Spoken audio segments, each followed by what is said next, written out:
1h30 de discours et une prise de parole qui se prolonge encore face aux questions des journalistes.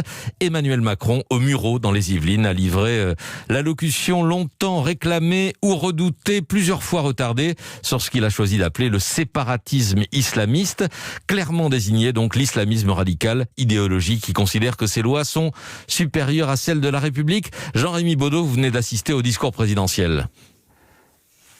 Oui, Emmanuel Macron qui a tenu à mettre des mots sur le mal, l'islamisme radical. Alors certes, le texte parle des séparatismes au pluriel, mais très clairement, l'illustration la plus massive du séparatisme en France, selon Emmanuel Macron, c'est évidemment l'islamisme radical.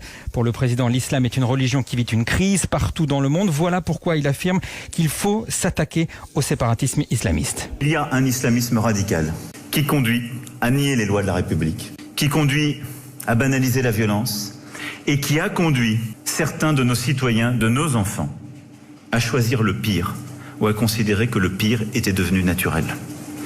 Et donc à créer les conditions de dérives politiques, mais aussi de dérives violentes, celles du terrorisme islamiste.